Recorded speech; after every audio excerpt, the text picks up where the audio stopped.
Sylvain, over to you. Yes, so my name is Sylvain Platevout. I work for Cartooning for Peace, the network, the international network of press cartoonists based in France, but representing cartoonists from 69 countries, like 225 cartoonists from 69 countries. I don't know if you want me to go into more details about Cartooning for Peace already, or should I just start with, no, well, let's start with a round of presentation from Ala and Pedro, and then I'll maybe enter into more details. So, Hala. Yes, my name is Ala Satir. I'm a Sudanese illustrator and graphic designer. I'm also a cartoonist and Cartooning for Peace. I'm based in London now. Yeah. All right. Should I go? Okay. Yeah, sure. Hello, my name is Pedro Molina. I am a cartoonist. I am from Nicaragua, Central America, but right now I'm living over here in New York. And I'm also teaching about cartooning over here, so yeah. So, Sylvain, do you want to start the roundtable? With great pleasure. I think I'll just start as suggested by a brief presentation of who's Cartooning for Peace and what we do in general, mostly about education. I see I can't share my screen. I wanted to show some pictures, but it seems that the animators should give me the right, but I will start with. I'll do that now, Sylvain. Okay. Sorry, yeah. No, I'm that's still right. not very Zoom competent. I'm getting there. No worries at all. Oh, it's not letting me do it either. Somebody else is currently the host. Oh, Charlotte, can you press a magic button? Yes, I'll give it. Okay, I can start, but I can start talking and then we'll see the images a bit later on. But then Cartooning for Peace is a network, as I said, we are an association, but we are actually a network of press cartoonists that was created in 2006 at the headquarters of the United Nations in New York, actually. It started by a request from Irigo. We have the presentation. I don't know if you can see it properly. Yeah. Okay, perfect. So Cartooning for Peace was created in 2006, as I said. It was an initiative from Kofi Annan when he was Secretary General of the United Nations, and the French cartoonist from the newspaper Le Monde named Plantu, who retired like a few weeks ago, actually, from his newspaper after a long career of 50 years of cartooning, something like that. And so the three missions of Cartooning for Peace, as I said, it's a network of cartoonists, so 225 cartoonists from 69 countries. Let's say that the missions there are three major missions. The first one is, we'll call it an editorial work, and actually we promote press cartooning and we promote the work of the members and even beyond the network in medias, in books, with exhibitions and so on. And it's also a good way to raise awareness about major topics such as human rights, women's rights, children's rights, even environment, migration. So it's a double mission of promoting the work of our members and at the same time doing awareness raising about major issues using the work of the cartoonists from the network. So you can see here books, exhibitions we have edited and created. Then we also work on supporting the cartoonists in trouble. We are kind of entry door. We work with many partners on that mission. We have an award which is given every 2 years. Like here you can see a picture of a cartoonist from Malaysia named Zunar and a cartoonist from Kenya named Gado. So they received this award of Cartooning for Peace in 2016 for them. You can see Ala here in a roundtable. It was at the World Press Freedom Day in Addis Ababa in 2019. So that's part of the work we do. As I said, it's a support. We try to help them when they are censored, when their life is put at stake and so on. We try to be available for the cartoonists in trouble. And we also advocate for the profession as well and for its let's say, its presence in the democratic debate, and also to, let's say, improve the mechanism of support to cartoonists and to also promote freedom of expression. You can see here a cartoon from Pedro Molina. Actually, as we said, it's a network of cartoonists, and cartoonists help other cartoonists, and sometimes we campaign for other cartoonists who were in trouble, but Pedro will explain a bit more his situation in a few days. But I found it interesting to show a cartoon of him made by a cartoonist from Israel, and also a cartoon he made for another cartoonist from Bangladesh. Just right there, you can see it. We also edit reports, just also to raise awareness about the situation of cartoonists. And then I will end up there. We work on educational activities using press cartoons for education in France since 2013. And also around the world for a bit less years. You can see here a cartoonist from Mexico, for example, named Dario. So the way we work is to, let's say, we try to work on promoting free speech. We give some keys on how to read a cartoon, also talking about what's a cartoon, what's the press, and so on. So it's a bit educational, but it's also to generate debate and generate discussion, and maybe reinforce critical thinking as well, working on the way you analyze images, the way you analyze information in order to, let's say,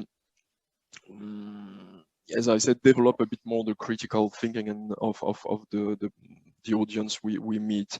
But it can be a multiple entry tool, but we'll come to that a bit later. And we've seen your proposals, and we've seen that you also try to propose different ways of using cartoons for education.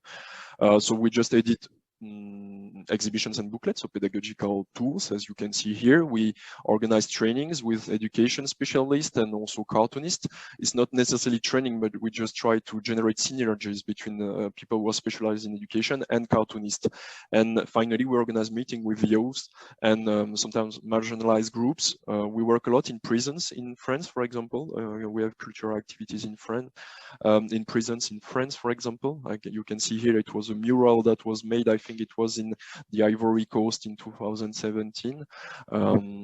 So that's a bit what we do. Just a few projects here we have implemented, because most of the projects are from Africa, actually all of them. So I just wanted to show you a few projects we've implemented in Africa, or we are implementing in Africa right now. But I can tell you more later if you want to, or you can send me an email with pleasure. So just some cartoons, some photos of workshops just for the information. Here we go. That was my presentation of Cartooning for Peace. And as I said, if there is any question, please feel free to reach out to me, and I can give you as well my email address if you want to. So Ala, why don't we turn to you? We can't hear you, Ala. You're on mute. Yes, sorry. So I introduce myself again. So my name is Ala Sater, as I said. My work is usually centered around social issues, women empowerment, also sometimes political issues. And yeah, my work has been tied to Sudanese revolution also, because it was advocating for the women in the revolution. Yeah. Do we start the questions, or do you continue talking about? It was just showing a bit of your work here, just for everyone to see allow the style. people to see what I'm talking about. So most of these pieces are from the Sudanese revolution. It had many of them were featured around women, and yeah. Good. Well, let's turn then to Pedro. All right. Okay. Thank you.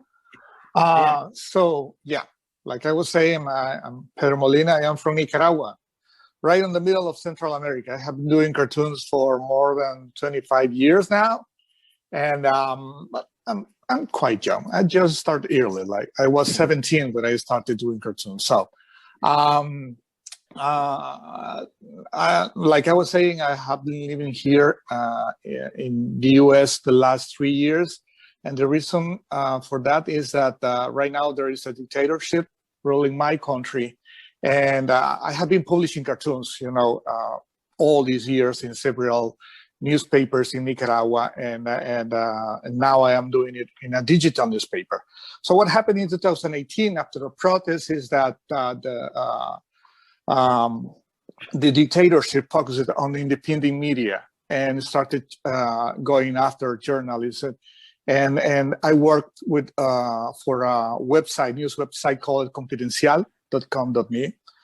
So December 2018, they raided our office, our building, the dictatorship. They got in the middle of the night and took possession of the building, and they started, going after journalists. They put a couple of very high-profile journalists in jail at that time in December. So I had to leave the country in order to keep doing my cartoons. So I moved over here, and I was invited to teach about cartoons around here at Ithaca College, and that's what I have been doing so far. Over here, this is a project that I did with that I started in 2018. I can talk about this project a little bit later if you want to, or I can talk right now as you want.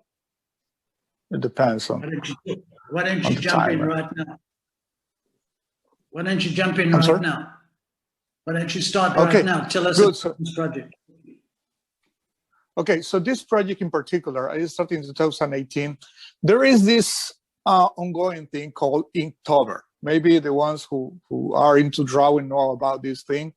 The idea behind this thing is that something that is happening around the world. The idea was to connect the people who are working now almost all the time digital, which is pretty much my case, to go back to our roots, to play with ink and paper, actual paper, And so every October, the idea is that you have to do a drawing in pen and ink and share it online, all right?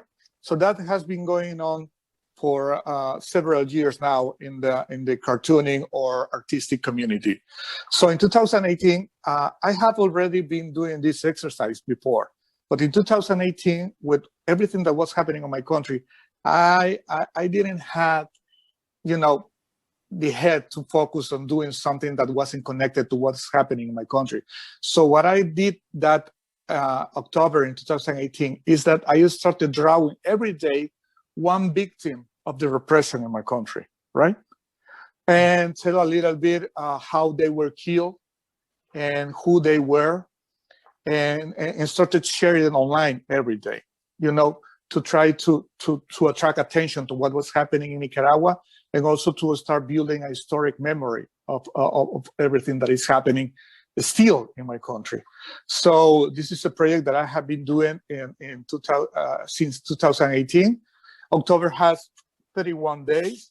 So each October I collect information from the victims, and this is a very interesting bit. I started doing this project in, like I was saying, in October 2018, with a very short list of victims. I mean, the ones that were more in the media because of the way that they were killed, the circumstances, and that stuff. But what happened in like 3 or 4 days into this project is that the people started sending me the pictures, and maybe they were their sons, their brothers, their fathers, and they started sending me the pictures and details how these people were killed. Okay, so it became a collaborative effort between the victims themselves and me as an artist, as a cartoonist. And it was very emotional, and it was very effective. It attracted a lot of attention to what was happening down there.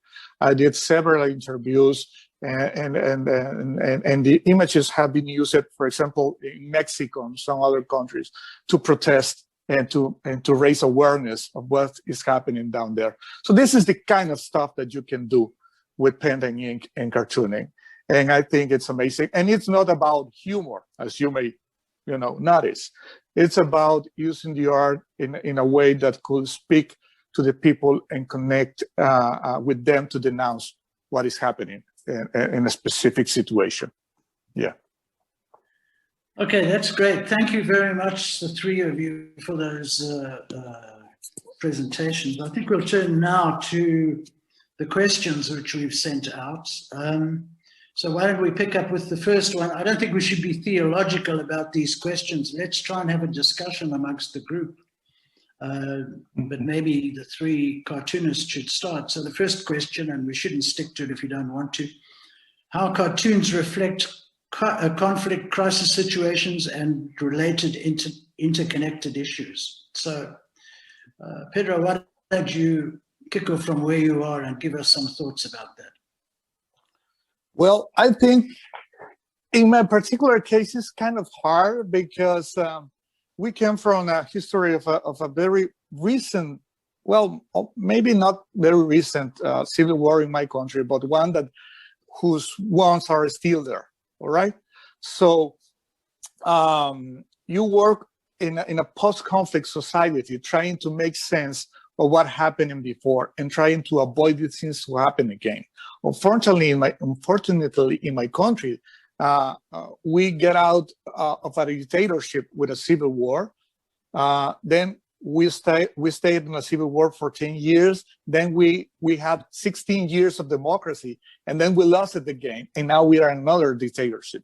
So what I find is important in cartooning is that you can build bridges in these terms of democracy to try at least for people to understand the reasons behind the conflicts. Okay. And when there is an ongoing situation like the one that we have right now, what you can do with cartooning is try to build the historic memory, which is so needed in countries like mine, to stop these things to repeat themselves every 20 or 40 years. So that's a bit of contribution that you can do with cartoons, because one of the things that I like to do with my readers is that I will go to my archives of cartoons from the cartoonists that worked before me in Nicaragua, and I try to show them which kind of things have changed and which ones have not changed, and how we should address them in order to avoid these cycles for repeating. So that's something that you can do with cartooning. Thanks. Ala, do you want to pick up this issue? Yeah, and I feel very related to what you said about avoiding history to repeat itself, because this is basically what you try to do with cartoons.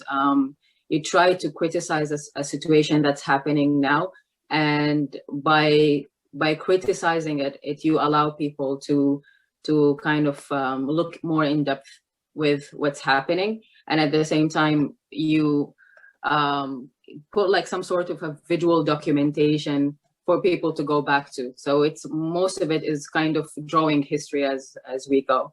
But at the same time, like cartoons, it is a form of journalism. So it is a way to pass a certain information to the audience, but it does it in a more, sometimes it could be a more effective way, because it has the ability to really convey a very complex issue, whether it's political, whether it's social, and it does that in only one frame or two frames. And I think people perceive it more with ease, just because we're dealing with cartoons and humor. So when you look at it, it's a very unthreatening pairing. So when you're dealing with cartoons, maybe because you tie it to kids, or humor because when you go, for example, to a comedy show or something, you kind of have your guards down. So you're more willing to receive any information that comes your way. And that gives cartoon more of an edge, or makes it more unapologetic in its approach. And it just helps to get the point across, or give you the hard reality or the harsh truth without having to sugarcoat it so much. Just because when you're dealing with cartoons, as I said, you have your guards down and you're willing to kind of digest that information a bit more quickly.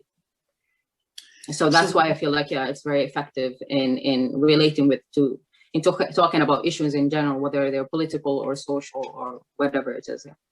Thank you very much. Sylvain, do you want to pick that up and perhaps link it a little closely to the role of cartoons in education in the field of human rights? Yes, of course. But like they said, I think in the definition we give sometimes of cartooning in education and in the workshops we implement, it's that considering that they are journalistic, they just say that, but it's also artistic, and it gives a kind of an opinion. It's a journalistic opinion in few lines, if I may just summarize it that way, even though it can be also more than that. The idea, it gives the audience that's interested by this information or this news event or this social topic, another angle, another point of view. It's an opinion which can help as well to see the things in a different way. So you can read maybe 10 articles about something, but then the cartoonists, they do it, and that's what amazes me a lot, is that in a few lines they can give you a kind of condensed view of or condensed opinion about a topic, and it's really powerful. I think it's really they are powerful disclosures in a way, because they inform, but they also criticize. Sometimes they denounce political abuses. They can also denounce, they can also raise awareness about major topics as well, and fundamental rights, for example, and also he hit backs to them. I think Pedro just can tell that as well, is that in his way, having an opinion and having a point of view can also have consequences, unfortunately, and then that's what he faced as well. Also, what we see with Allah as well, it helps also to raise the voice of the voiceless against, the powerful sometimes, and we can see in the work of Allah as well that, she put emphasis on the role of women in the revolution and so on, and also the people. I think the cartoonist can help also to speak on behalf of people who are not listened to as well. And finally, we speak about humor, and I think that's a crucial thing as well. It gives a bit, sometimes I think, in my opinion, that makes things unbearable a bit more bearable. And speaking about conflicts, it's one thing, but speaking about crises in more general, more broadly speaking, we've seen that with the COVID-19 crisis as well. Cartoons have been at the forefront, I think, more and more, because we see that people needed to laugh about what was happening to them as well. And I think it was also an important element in cartooning. And so that's also why they are really, I think, really, as we say, it's universal, it's an image, it's easy to read them as well. And that's why when we are in workshops with the youth, we definitely see that it's really powerful to educate, but also inform and generate a discussion and a conversation, as we said, about news, because it gives another angle and it sometimes challenge your own way of thinking. And I think that's an important thing the cartoonists can do with their work. Yeah. I want to, I'm managing time here, and I do want to open it to a discussion to the group, but I just wondered if any of the three cartoonists had any ideas about the forward-looking technology questions which I posed. Technology seems to be changing everything, including cartoonists. Yeah. So let me ask you that question about technology. And Pedro has touched on it a little bit, but Okay. I have some thoughts on that issue. All right. Okay, so yeah, my experience with technology. First of all, in 2008, I think it was, I went full digital, right?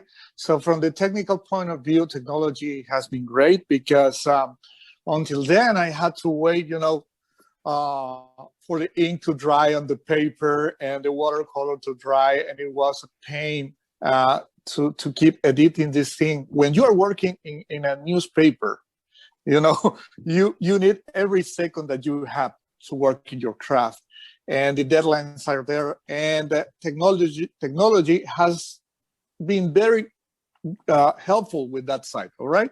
Because in my case, for example, when I need to do a cartoon that I need to translate into English to send somebody else outside my country, I can do it very quickly.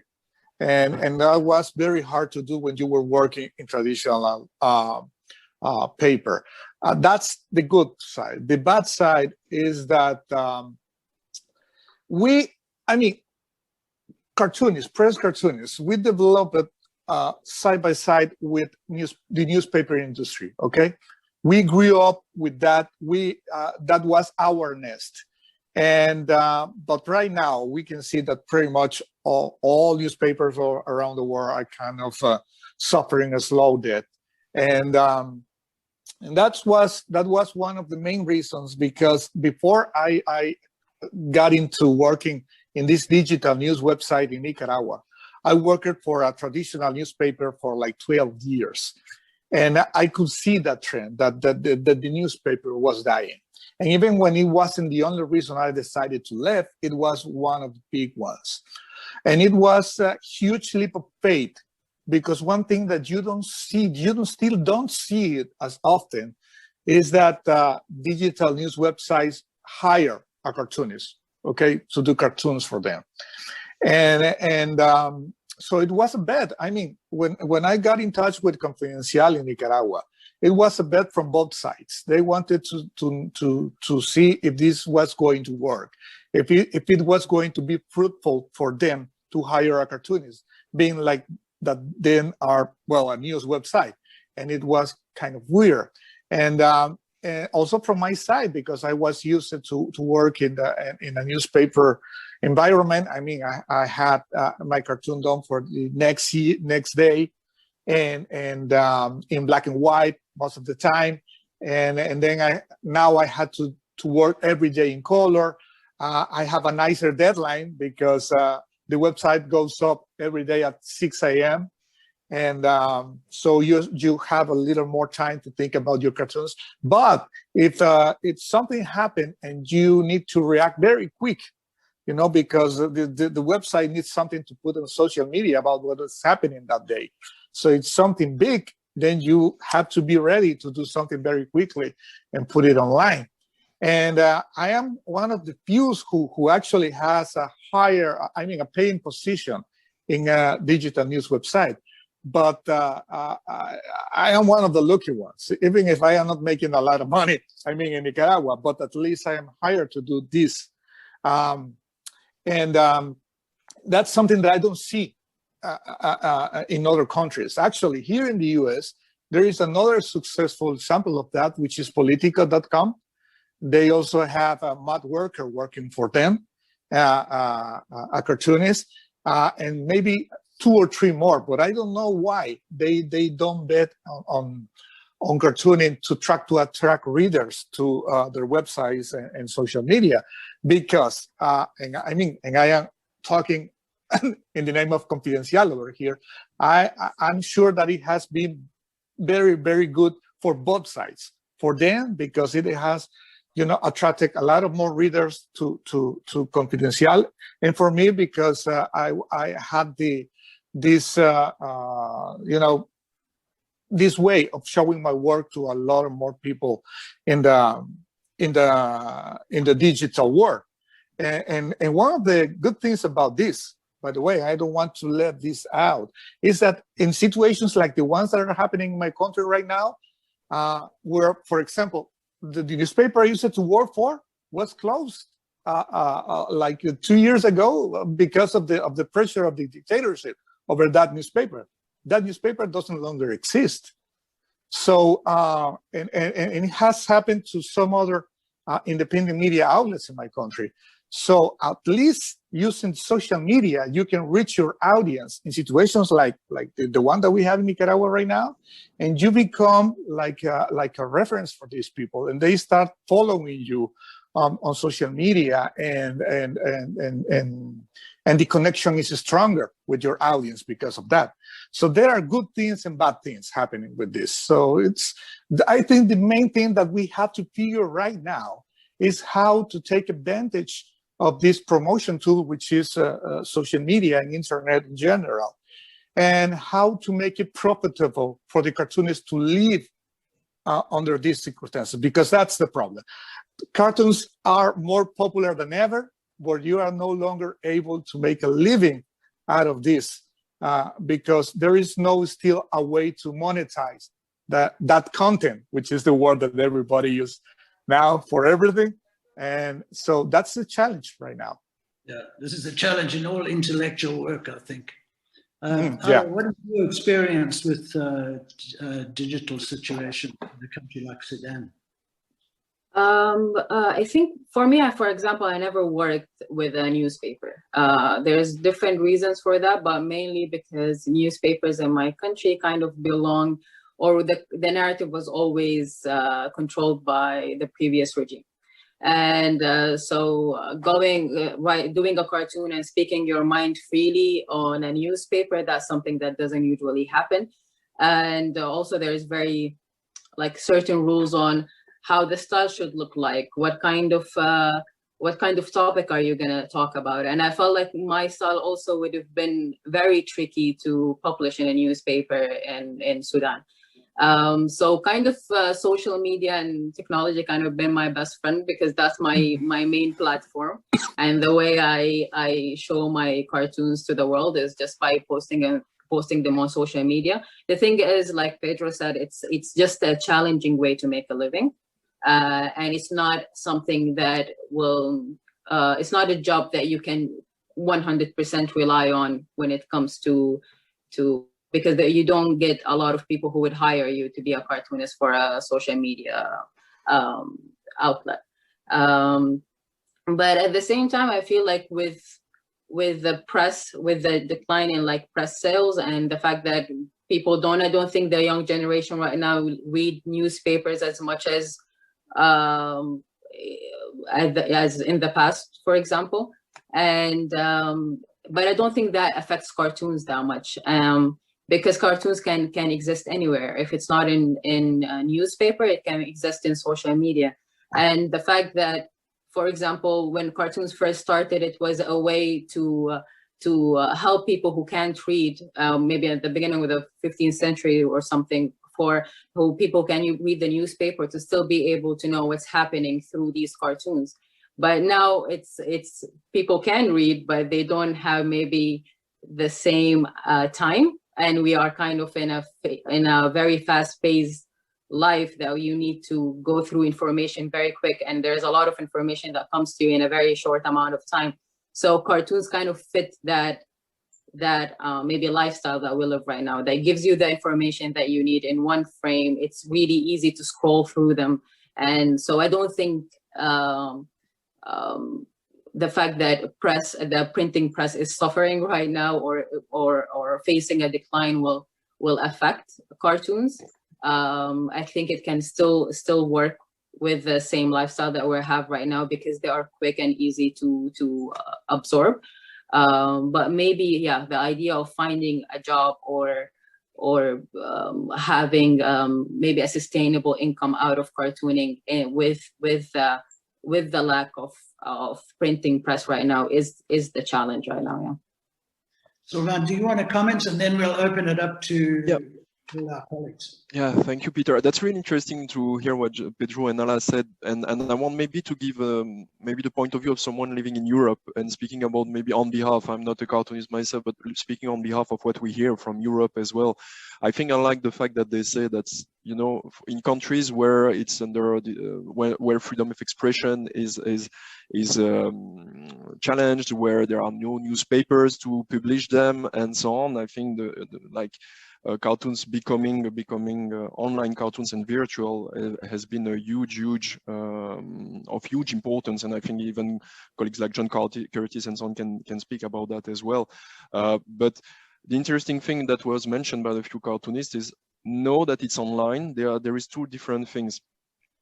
Cartoons that are not accepted by newspapers sometimes are published directly by the cartoonist on social medias, with not necessarily the editorial filter.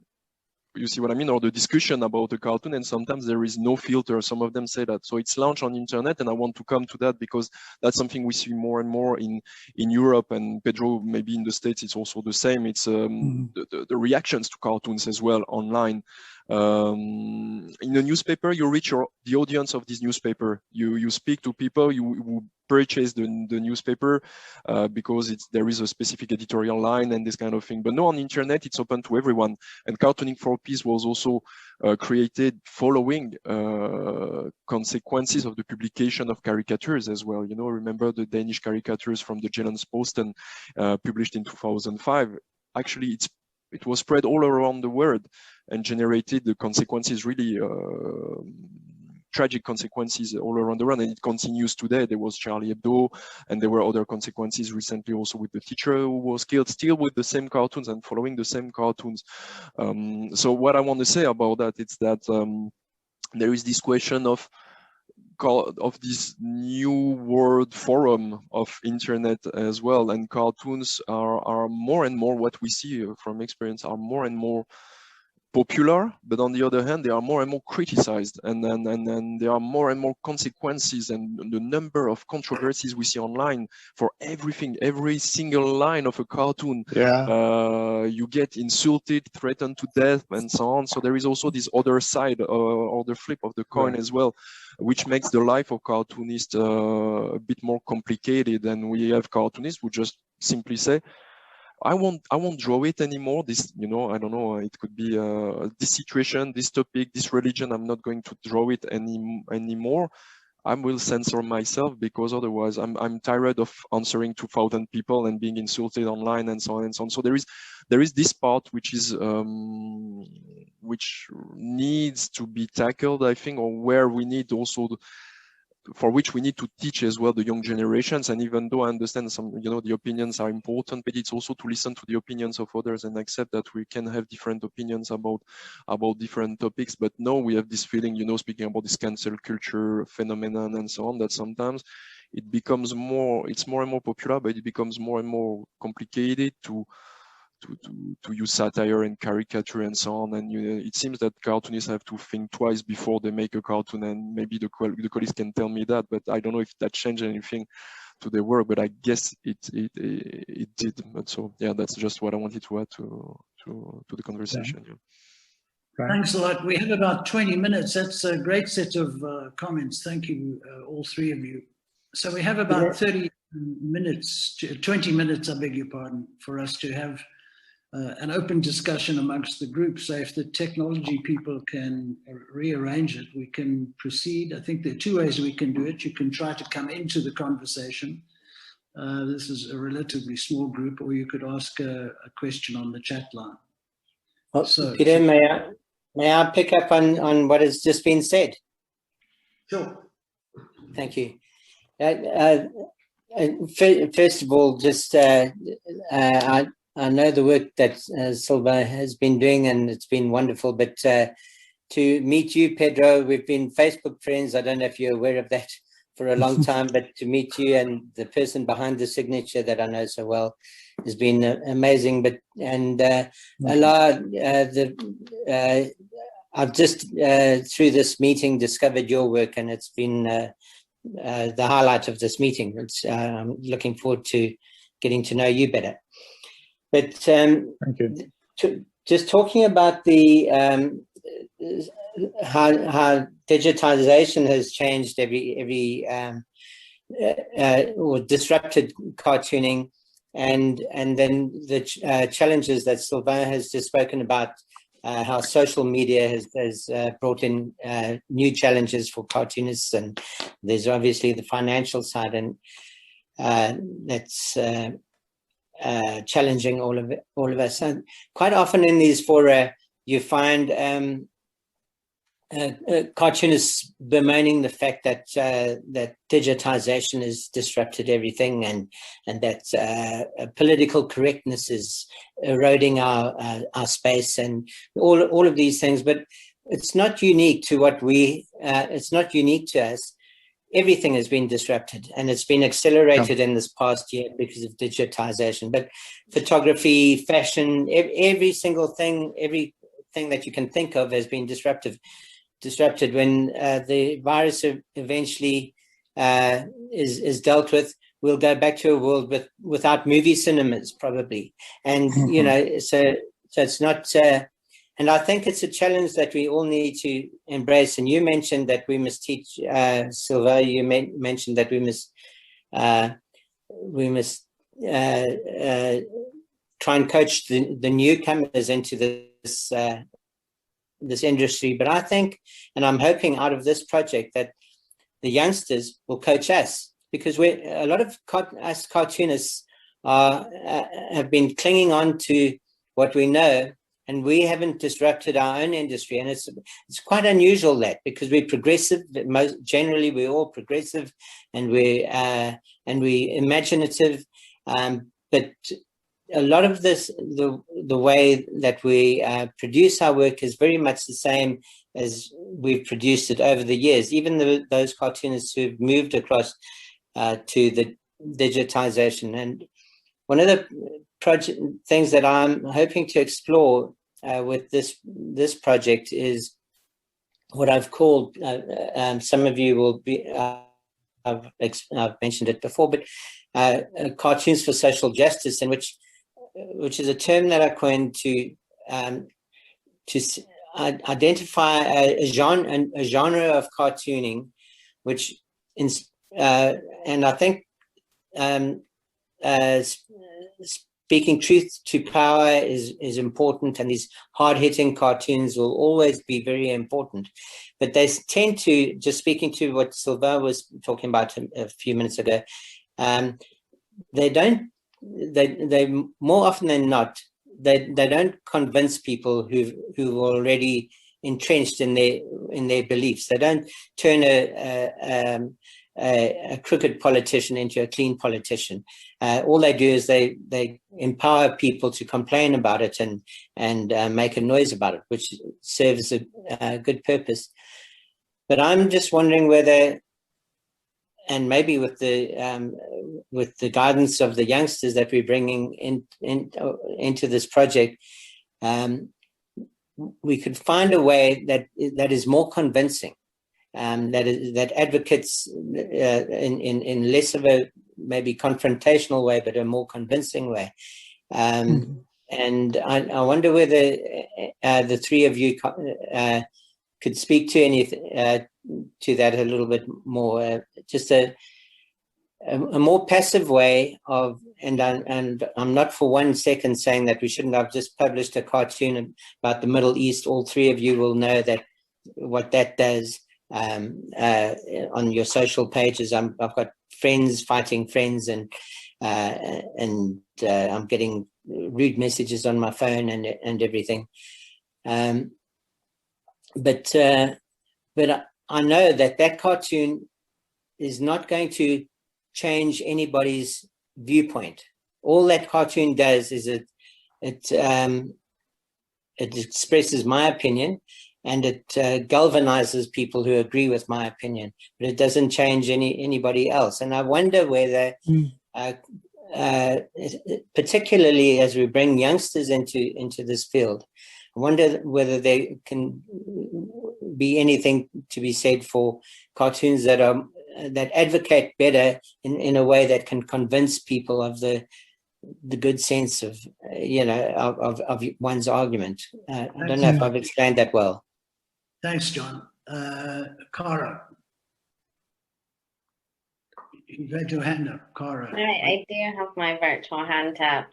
Sort of building off of that, I have a specific question for Ala related to some of the images that we saw where your work is on walls in public space, it seems.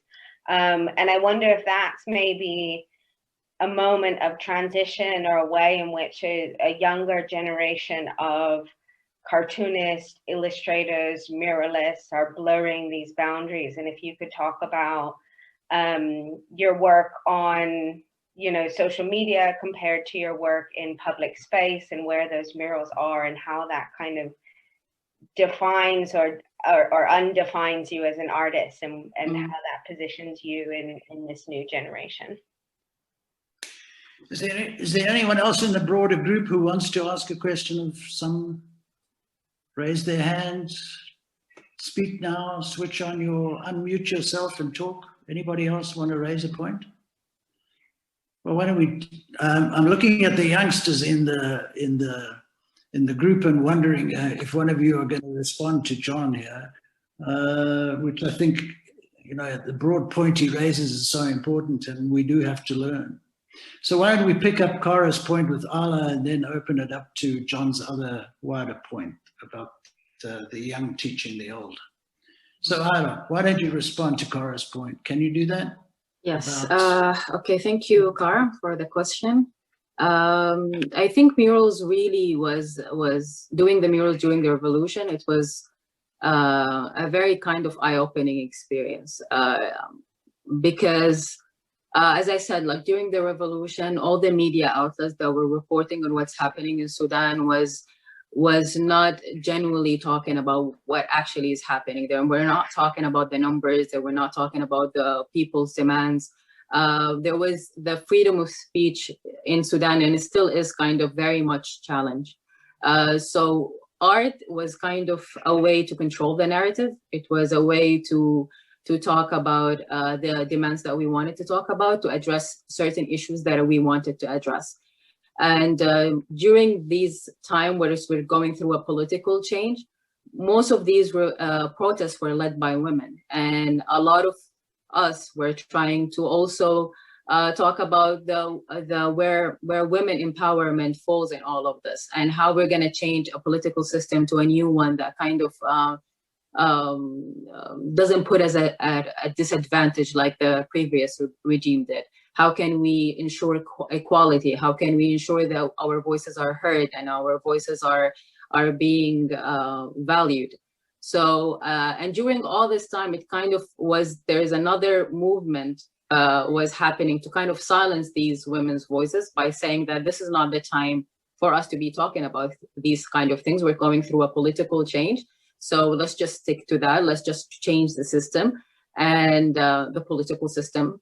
And we were trying to say that, no, they kind of go together. And if we wanted to change a political system that works in favor of women, we have to also talk about a social revolution, and we have to talk about certain things. And that's why my work mostly was advocating for the women's voices within the revolution. We're talking about the revolution within the revolution, because I felt like it was kind of being silenced or being dismissed. And by doing so in the street and writing these statements in the street of Khartoum was kind of a different effect than me, because I've been doing cartoons and things, and I've been posting them on social media, but the kind of reaction I was getting, the immediate reaction, it was kind of different. When you're drawing something, and as I said, like when someone is watching you paint something, and they are kind of have their guards kind of lowered, and they are just enjoying the art. And then at the end of the mural, I write something that kind of advocates for women. And there's always some sort of debate happening, because when I'm painting in the street, it's not a process where it's just me and the canvas. It's me and the people who are watching, who are talking to me while I'm painting. So there's a lot of talk when I finish a mural, like, why did you dedicate this to women? Is a revolution done by all of us? Why don't you include us in it? And then the conversation starts happening. And I don't think cartoons or paint or the art that we do is to particularly change people's opinion, but these kind of conversations that happen while you work or while people view your work is kind of something will lead to something else, and probably some sort of change will happen eventually. But it's not like one piece of work that can completely change someone's opinion. So yeah, I think, and also because most of like Sudanese people, I think the way they deal or interact with art is not that often. It's kind of seen as this elitist thing that all the certain people go to. Like when you go to an art gallery, you only see either artists or a certain group of society maybe who go and view art and go to art galleries. But when it's in the street and you bring art to them, it's a completely different thing, and it's a completely different interaction.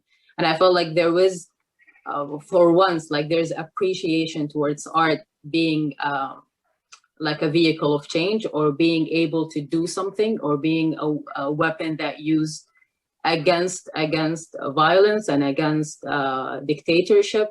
And it was one of our most valuable weapons, I can say. And to the extent where at some point during the revolution, they wiped all of the murals. The military wiped all the murals, because they know that these messages being out there in the street, that means something, and that keeps people thinking, and keep people wanting to change things. So, yeah.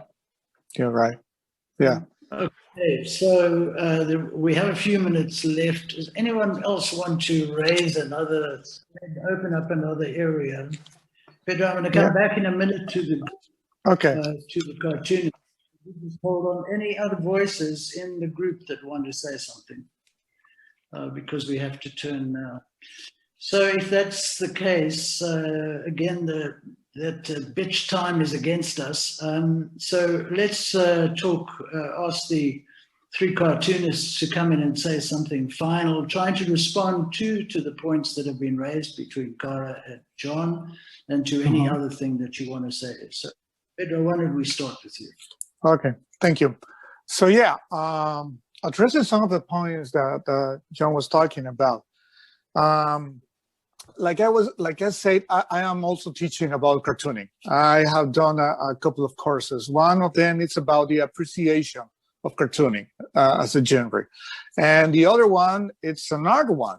It's about actually doing cartoons. So what I have found with the younger generation is that, they have to be so aware of everything that it's very hard for them to get into cartooning in these days. With my art group, when we went to create our own cartoons, they didn't even want to use caricature, because that was offensive. Okay, and it was a challenge, and then they went to use symbols to say what they wanted to say, and because they were questioning some of the works that I show with them from other cartoonists who are professionals, and there's, well, this is racist, this is this, and this is that, and this is that.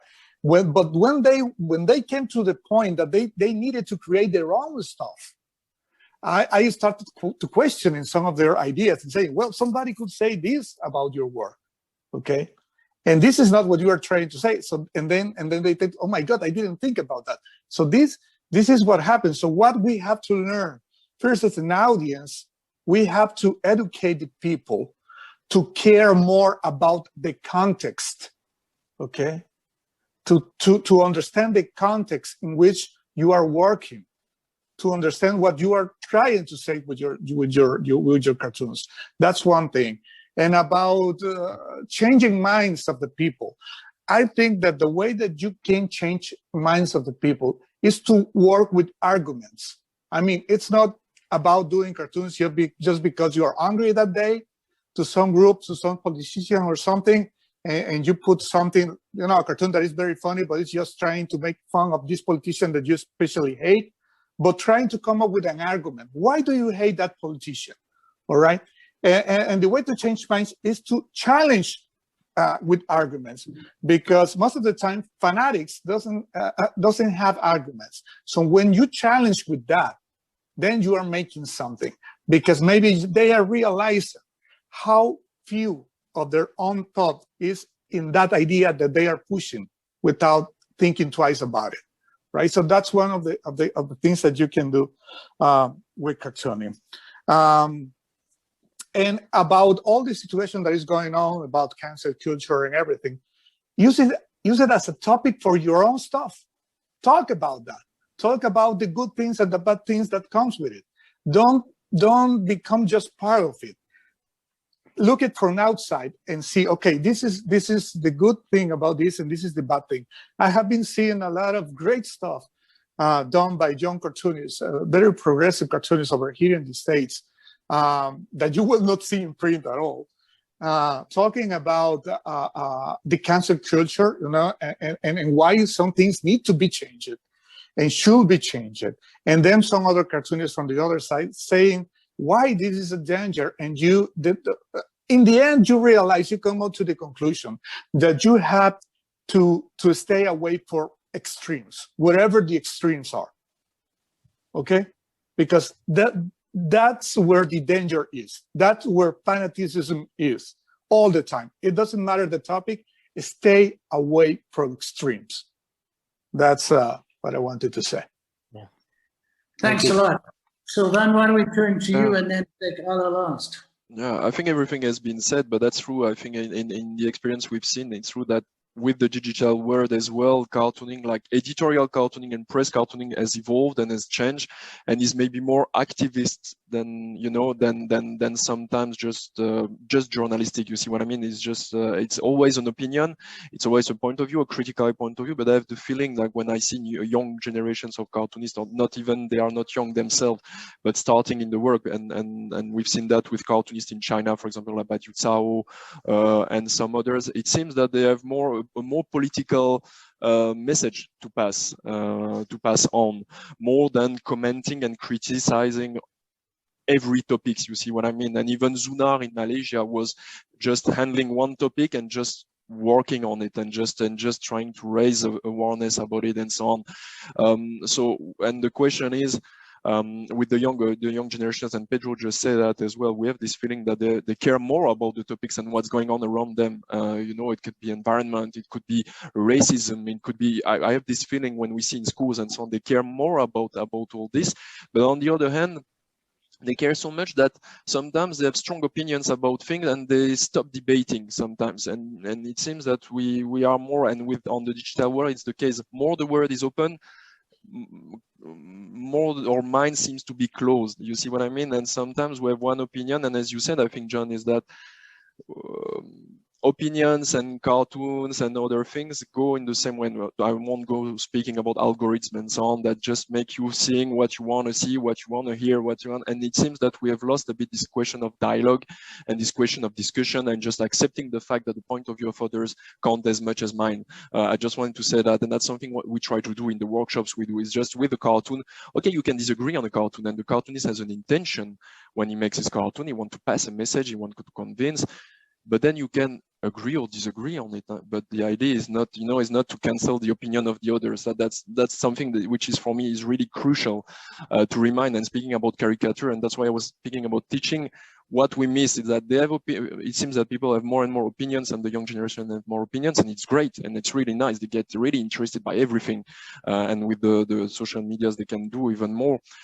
Sometimes what I see, what we lose is the humor and the satirical part of cartooning as well, which is crucial there. And it seems that it's, as you said, Pedro, they find caricature offensive. They find, you know, it should be used in a good way, but it's a bit a pity for me to see that sometimes it seems to be lost, the sense of humor and so on, and seeing the second degree, the third degree, and so on. That's something which is essential in cartooning, and sometimes it seems to be lost somewhere. But that may change. Honestly, it could really change. And I will come to the word convincing that you mentioned. Speaking of that, I think we speak about activism, we speak about political opinions, and so on. The danger there, does a cartoon want to convince people? That's a question I won't answer by a question, actually, because the risk of trying to convince people with your cartoons can maybe drive you to a risky path of being a bit propagandist in a way as well, which is sometimes the difficulty, and maybe cartoons can answer that better. And as well, you, John, you can answer better than I do about that. I'm just sometimes worried about the idea of thinking that the cartoons should be convincing people. They should show something, they should show things in a different angle. The only thing I think they should convince people of is that to step back and see the life in another angle, and try to envisage the question, and actually just to fight the propaganda of some people. As we said, the voice of the powerful, sometimes the cartoonists, they try to go the opposite and just reverse this point of view, just to question this mainstream point of view. And if, in my opinion, if with a cartoon you try to convince people, in some occasions that might be dangerous. That's the way I see it. But it's more, I'm more for an open discussion about all this rather than trying to convince the others. If I'm so, yeah. A good point. Thanks. With permission of the folks at Leicester, I'm going to ask Ingrid, who has had her hand up, if she wants to come in, and then turn to Ala. Ingrid. Is she there, Ingrid? I always forget. Yeah, okay. Thank you. Sorry. Thank you, Pedro and Sylvain. I would like to react in relation to the project I'm going to conduct to what you've just said, and also John has asked about this question. We are in South Africa. I'm in South Africa, in Durban. John is, I don't know if you're in Joburg or in Cape Town. So I think we also need to, Pedro, you are talking about context, and in effect, the context is very important. In my project, I'm going to work with young adults who are living in different kind of situations. They are coming from various walks of life, and the idea of the project is to work on social cohesion in South Africa, which is a highly divided society and highly segregated society because of the past. And the experiences, lived experiences, are really real. So as we are going to work on what it is to be a young adult in South Africa in times of COVID-19, and trying to look at archives and at cartoons that were drawn last year during Youth Month in South Africa in June, we are going to look at what was drawn, what was silenced, who was silenced, whose voice were represented, and what would they like to say about their experience. Looking at subtopics like gender-related issues, migration, and also social media, and some topics of their choice. What I'm trying to say is that these young adults we are going to work in different groups, and then we are going to have a joint exhibition, and we are going to get all of them together.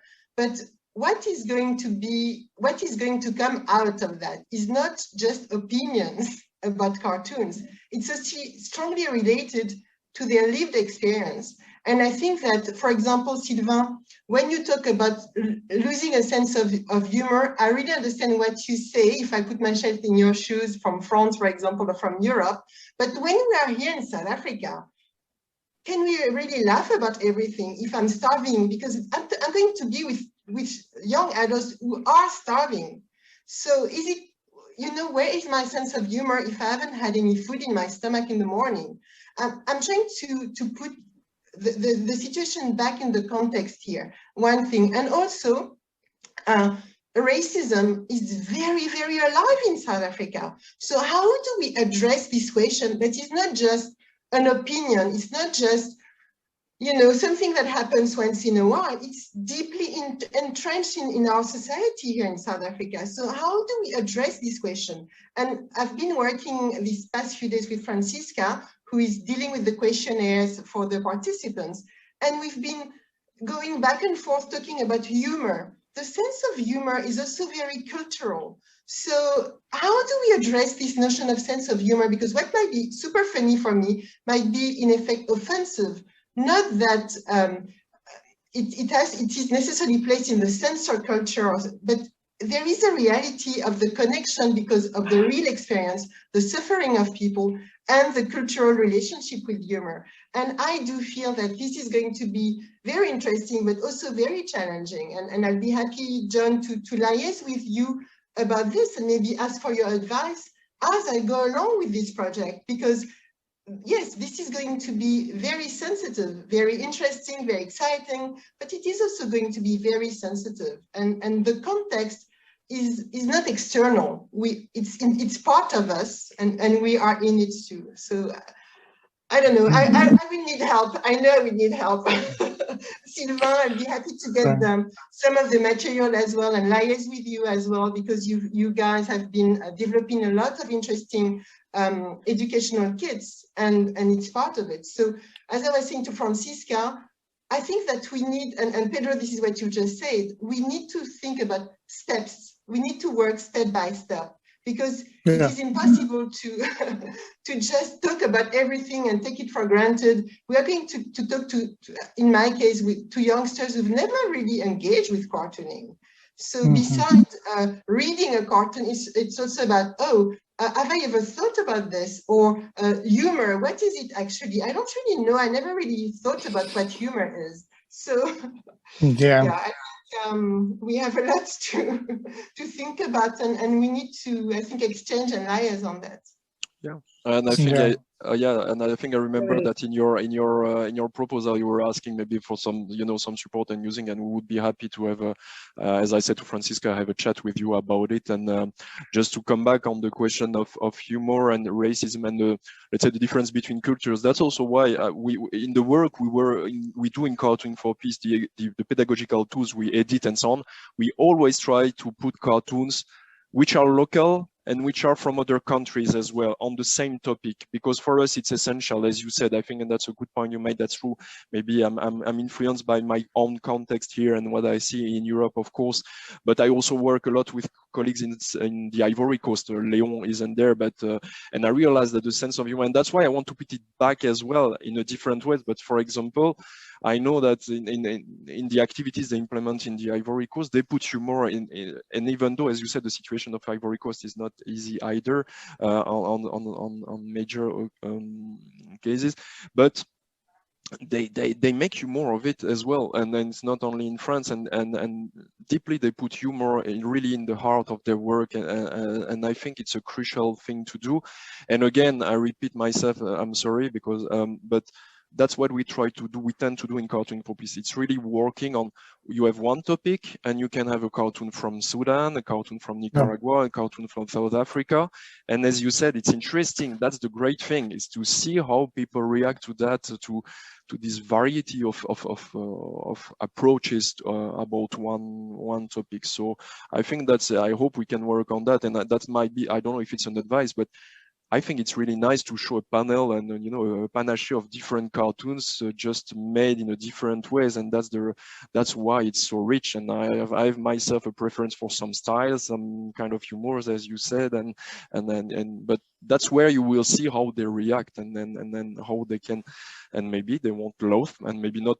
Pedro said that, I think earlier, not all cartoons are funny. I think some of them, when he was doing Inktober, is not always funny and shouldn't always be funny. It's just that I like laughing, and for me it's an important part. But it's not always funny. I totally agree. And about major topics, as you said, migrations, it could be racism, it could be any other topics. I think the best way to answer it and to tackle it is just to show the multiplicity of point of view you can get on it. And after that, you can of course disagree with this point of view, and not all are good, but the idea is just to try to set up a safe environment for discussing it, and not impose one point of view. And that's really what we're trying to do in our work. Sorry, I was beginning. Just to point out, just to address that, what you were saying, Ingrid. Ingrid, right? Yeah. Okay. So 2 or 3 things. So one is that part of doing this is try to educate about cartooning in general, what humor is, what it's about, and how to understand that.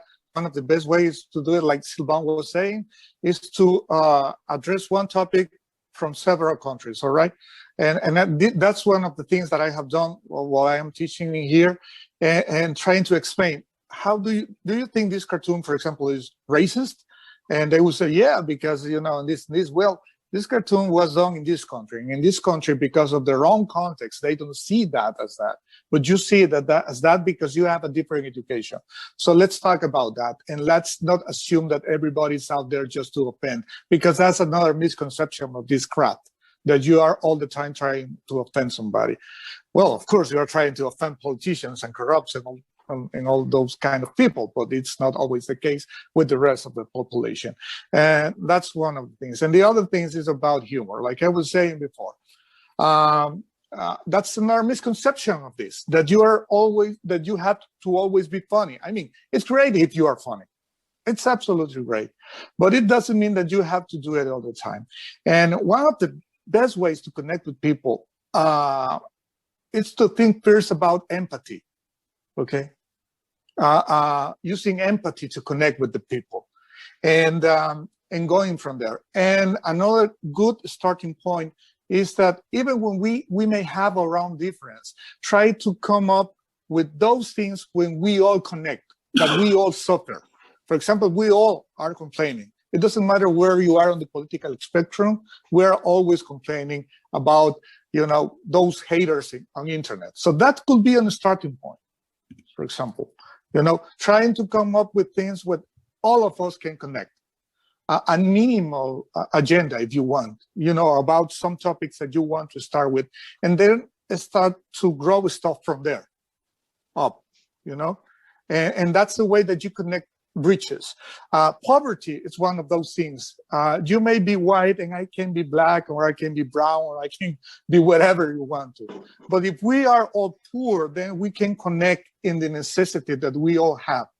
And then we start working from there. And then if we want to address racism, we are going to do it later. But once we are connected and we are empathic with, we have empathy from the other, the situation of the other. Okay? So that's maybe one way to go from there. That's. Thank you, Pedro. Okay. Ingrid, do you want to come back here? Because I want to pull Ala into the end here. Do you want to come back on it? I'm fine, thank you. Thank you for your feedback, and yes, thanks. But I still think we need to liaise. And I'm available, Ingrid. Please feel free. We have some material as well you could use, which is introductory material that can help as well, as we said, just because the cartoons are there. There are techniques that are used, literally, you know, they use paradox, they use irony. And I think before reading a cartoon, it's nice that they start to maybe understand those concepts and so on, just to feel more comfortable as well with reading a cartoon. That will be, and so happy to help if there is a. I want to just bring Ala into the final part of this before we have the briefing on the projects. Ala, do you want to come in on the points that we've raised here and perhaps say something about the position of women cartoonists? You have focused a little bit on that, but women cartoonists in this particular situation. Ala. Yeah, I think Silva and Pedro kind of covered most of it. But again, like the thing that cartoons don't always have to be funny, and at the same time, like know who to make fun of, like understand the context, understand the maybe cultural or political background of the situation that you're trying to make a cartoon of, and make fun of the white people and ridicule the situation in a way that doesn't maybe hurt the wrong people. There's always a way to do it, and as Pedro said, if you have empathy maybe at the center of it, you will find a way to get the message across with being sensitive to the topic, and at the same time still make a cartoon that could be have a sense of humor in it. I think the question that I saw in the chat was about my experience as a cartoonist and being a female cartoonist. And I think it just kind of maybe fed my practice in a way, because most of the things that I do or the topics that I talk about come from a personal space. And maybe if, and most of these topics are kind of talking about women and women empowerment, and that's why I feel like it comes from a personal space, and it's kind of a personal maybe struggle or a topic or journey. In being a female cartoonist, maybe the thing is, maybe professionally, it's just it usually takes a bit longer and harder to be taken seriously as a female cartoonist most of the time. And that's maybe the thing that I have issues with in my practice. I kind of always sometimes took it to the fact that I haven't been doing it for a long time professionally. But in many cases, I feel like being a female creative can sometimes take longer for people to understand that you're doing this for a living, and take you maybe seriously in a professional setting. But other than that, yeah, maybe what would I say about the effect of being a woman and a cartoonist. Well, thanks very much. I think this has been, I'm sure everybody will agree, this has been the most fascinating roller coaster of a discussion. And all it's done is set up a whole set of new agendas that I think people who are interested in this field should be working on. So maybe we should ask the folks at Leicester to try and set up a seminar, 1 or 2 sessions like this. Maybe that's something we can explore. So I want to thank the panelists very much. both personally and behalf of the group, and turn this back to Di and Francisco. Thank you very much.